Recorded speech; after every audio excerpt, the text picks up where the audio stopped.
Nongeye kubasuhuza muri kumwe na Dr. Tirikomonasi. Uyu munsi turaganira kuri imwe mu ndwara zandurira mu mibonano mpuzabitsina, indwara ya Trichomonas.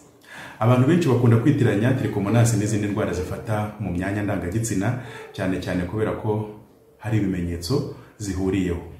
Niyo mpamvu rero tugiye kureba twebwe Trichomonas ni iki, yandurite, ifatite, itandukaniye he n'izindi infection zo mu gitsina. Ubundi Trichomonas ni agakoko ko mu bwoko bw'amabacteri bita protozoaire.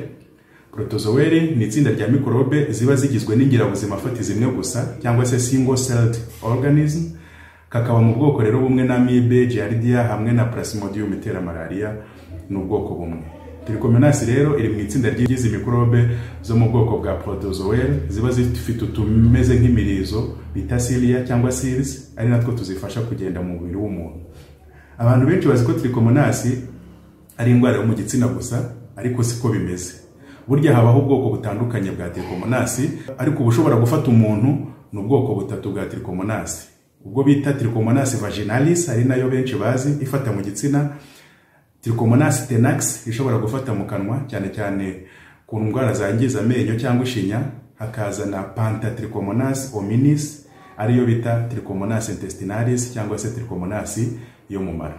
Muri iki kiganiro turaza kwibanda kuri Trichomonas yo mu gitsina ariyo bita Trichomonas Vaginalis. Trichomonas Vaginalis ni indwara yandurira mu mibonano mpuzabitsina. Ni ukuvuga ko abenshi mu bayandura mu gukora imibonano mpuzabitsina idakingiye n'umuntu yirwaye. Icyakora nanone Trichomonas niyo ndwara nanone yandurira mu mibonano mpuzabitsina, ariko ishobora no kwandurira ahandi, urugero nko mu matoilette.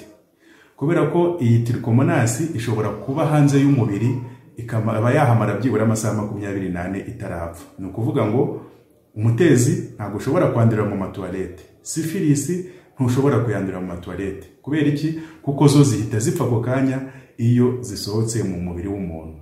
Ariko Trichomonas yo ushobora kuyandurira mu matoilette yanduye, muri piscine se, mu kwihanaguza mu myanya y'ibanga, isume cyangwa igitambaro cyakoreshejwe n'undi muntu yirwaye.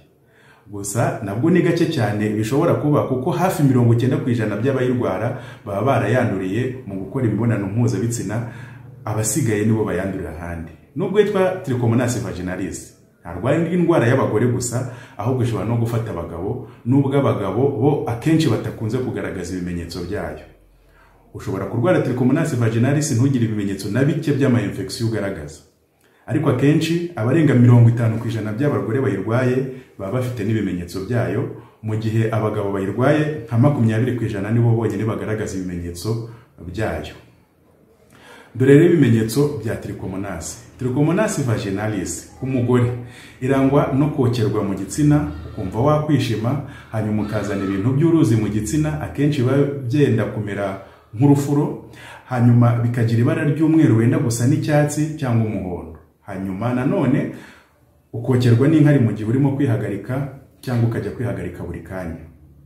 Ku mugabo abenshi ntabwo Trichomonas bayirwara ngo igaragare, ariko rimwe na rimwe umugabo ashobora nawe kumva ameze nk'ushaka kwishima mw'imbere mu mwinjiro w'igitsina, rimwe na rimwe akokerwa n'inkari, ariko nta bintu bimeze nk'amashyira bimwe byo mu mutezi agira. Icyitonderwa rero, ibi bimenyetso tuvuze ntabwo ari ibya Trichomonas yonyine, ntabwo ari Trichomonas yonyine bigira.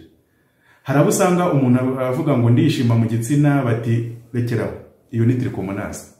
Nyamara mu biganiro byabanje cyangwa ibindi nzagenda mbagezaho, mwabonye ko hari ama-infection, urugero nk'ama-infection yitwa amakandidose, nayo arangwa no kuzana ibintu by'umweru mu gitsina, kwishima mu gitsina, kandi usanga akenshi ahubwo ari nayo aboneka cyane kurusha Trichomonas. Twabonye rero ko umutezi nawo cyangwa gonore ku badamu ushobora kurangwa no kwihagarika ukababara cyangwa kwihagarika buri kanya. Niyo mpamvu iyo ufite ibyo bimenyetso ugomba kuvugana na muganga kugira ngo amenye imiti yaguha ihuje n'uburwayi bwawe. Muri laboratoire ushobora gupima Trichomonas, bashobora gupima Trichomonas bakayibona.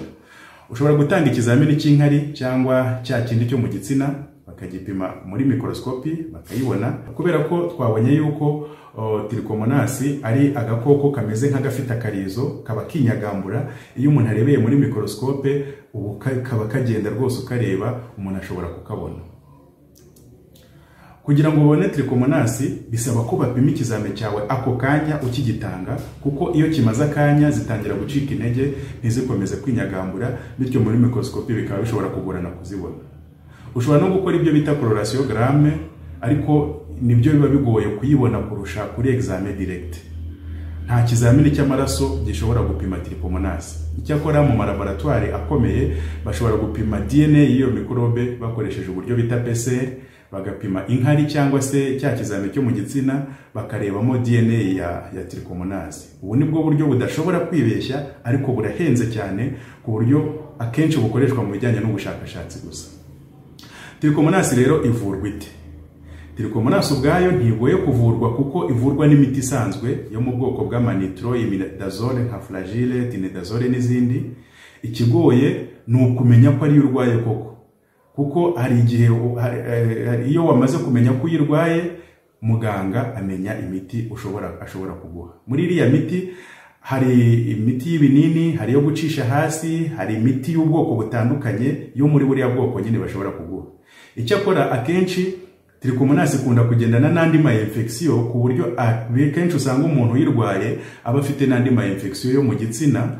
Noneho bikaba donc ibisubizo byo muri laboratoire nibyo akenshi umuganga agenderaho cyangwa se ibimenyetso, noneho akamenya imiti ashobora kuguha, ariko ashobora kuyiguha ayikombinye n'indi miti yo mu bundi bwoko uvura ama infection.